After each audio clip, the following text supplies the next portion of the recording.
Hello, welcome back to my channel. In this video I came to talk about the overshadowing of the monster rookies of 2022 over the other 4th gen groups. I want this to be a short video, so I won't really elaborate on every group I'm mentioning. So I want to start with the big 3 groups, like Ídris and aespa, the main characters of the 4th gen until 2021. Like, I don't get the hatred for Ídris these times. aespa, I think, always had it, but Ídris, it was not like this. Dala Dala was so well received, people really loved it. Their next comebacks as well. I guess it started from the end of Loco era, where they came back with sneakers and stuff. But I don't know, their new songs are not bad as people seem it to be. Like, people wouldn't be calling sneakers objectively bad if it wasn't for the people calling it bad. Same for us, but like, Girls was not savage. Girls was not next level, I'm sorry, but Girls was good. It was good, and Illusion was even better. So why do you have to hate these groups based on one of 2 releases? Like, I've seen it happen with smaller groups like Weekly, Stacy, Everglow, but they are big 3 groups and they got overshadowed by these other 3 groups that are Le Seraphim, Ive, and New James. Well, you could say Kepler and Nanmix are on this mix as well, but I don't think they get to the same level. I'll talk about it later. Well, just to give some examples of groups of the 4th generation from mid-tier companies that got completely overshadowed in this scene, we can say Cherry Bullet, that comes from FNC, a Waste company, Lightsome, that came from Cube Entertainment, same company as G-Idol, that I think it's the only group that could escape this overshadowing among the 4th generation. We have Rocket Punch, that comes from Wooling Lovely's company. We've got Weekly, that comes from IST Entertainment, the same company that manages A-Pink. They were even able to overshadow Kepler, that was so anticipated in 2021 because them and aespa were the only thing happening in 2021, I'm sorry.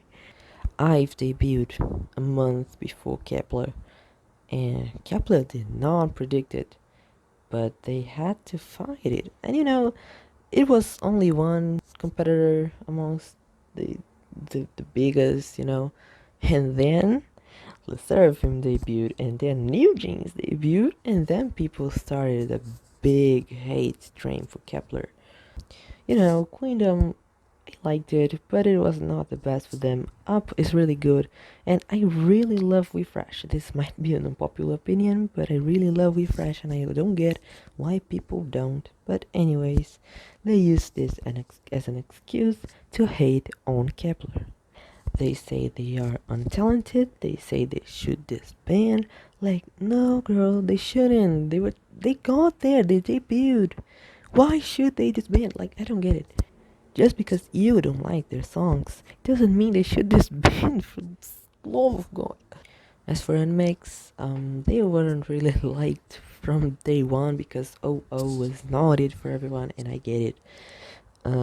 As for their competition in the same company, like, Its debut was so iconic and NMX's was not, so it was pretty bad for them. But like, they are from JYP, they could have hit big if not for the competition. They debuted in February 11 and Wadada was still up on the charts, but I've released Love Dive and Le Seraphim debuted after that, so they completely stole the spotlight.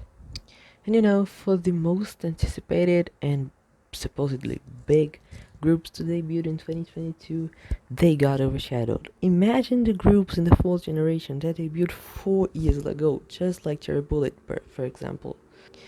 Cherry Bullet had 3 members on Girls Planet 999, and FNC was stupid to not promote them better after the show, but people sleep on them since they debuted. Hands Up was amazing. Lots of people tuned into them, but it was like not super successful, and they have the potential.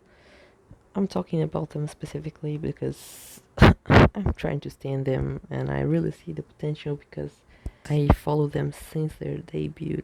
But I also think about Stacy and Weekly, like they were huge in 2020, huge. You remember after school was everywhere, ASAP was everywhere. Everybody and the mothers was dancing to our ASAP on TikTok, you know. That's what I'm talking about. They were big. And just because of one release, like in Stacy's case, it was Beautiful Monster, and Weekly's it was Vampira, which are not bad releases. And I don't get why can't you enjoy a release that's a little different. I mean, for Weekly's case, it was a huge difference. I get it. If you don't like that sound, but Vampira is not bad, you know. It's not at all. And Beautiful Monster is so good. The vocals, you know, it was different from their previous title tracks, but it's not a bad song as people try to make it to be. Everglow was one of the top three girl groups on the fourth generation while it was beginning, along with G-Idol and Itzy, you know, they were everywhere. Bombom Chocolate was everywhere, Adios was everywhere, Dun Dun was probably their most successful song, but you know, people just turn on them and I don't know why. And people just wish groups to disband these days. I just don't get it. I read stuff on Twitter like wasn't Everglow disbanded, or I want Weekly to disband. Like why? Why would you say that? And also these bandwagon fans, I guess, with these monster rookies. I hope they don't abandon them in the future because that would be so sad. You know, that's why I usually don't stand rookies, because if I lose interest, I will like I will feel like I'm betraying them. So I hope they don't betray these groups like they did with Kepler, for example. But you know, even the biggest ones like Weekly and Stacy were overshadowed. And I hope Everglow can come up of this with their newest comeback. But you know, Espa, Itzy were overshadowed. I know the only group in the fourth generation I think wasn't overshadowed was G-Idol, because they managed to release Tomboy and Nude, which were completely successful. You know, the only one in the fourth gen that could beat them, the Monster Rookies, was G-Idol, and I praise them for that. Like so good, girls. Yes, continue doing that. I didn't mention Promise9 because I don't really know them, but I see some recognition. Not much, but they are big. Yeah, they are big. Anyways, I didn't really have a script for this video. I just wanted to rant a little about my thoughts on this whole situation and the frustration I have on some of these groups being so slept on. We have like so much more examples of groups in the fourth generation that deserve so much more. Like I think I mentioned Lightsum because they're from Cube, but also Purple Case that are under RBW, the company that manages Mamamoo. They are so good. They have so great music and so talented members. And you know, other groups like Wua, Fanatics. I miss Fanatics. Like you know, these girl groups, Nuko girl groups from fourth generation are just disbanding. You know, I miss Bandit. I miss Bugaboo, and I, you know, these monster rookies are pretty cool, but something is happening, and these mid-tier girl groups just can't coexist with the monster that are the other three. And this is bad. I don't really like it. I think it's fans just don't know how to deal with one more than one thing at a time, you know.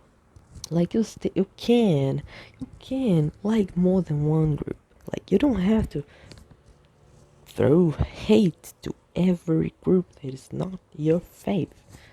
Like in third gen, aside from Twice, Red Velvet, and Blackpink, the top three girl groups, we had Different, we had Lovelies, we had Mamamoo, we had Chungha as a soloist. I don't know, mid-tier girl groups were bigger, you know. CLC, forgot about CLC. We got Wiki Miki, you know, they weren't as big, but they were good. WGSN, Daya, Gugudan, they were big, you know. Momoland, I forgot about them. Momoland. they did collabs together and people knew who they were. Like today, the only collabs people are interested on are on the biggest girl groups existing. And why should it be that way? Like, I don't get why. Why is it like this? I really love to see that collab with Yuchi, Yojong, Chu, Arin, and Yena. I'm sorry, it was Yena. Like, that was fun. And I need this again. Like, bring the Wiki Mickey girlies again. Luna girls. I don't know. Just bring them again. I forgot about Oh My Girl in 3rd Gen as well. Anyways, I'm just mad, because they deserve so much more than what they get. And anyways, I don't know if that will be enough to express myself, but I will come with other videos. I'm sorry for my English. It's not my first language, so I might be mixing some accents or mispronouncing shit and using verbal conjugation wrong, but yeah, I'll try to improve. So thank you for watching, and subscribe on my channel to keep in tune for new releases, and I will see you next time.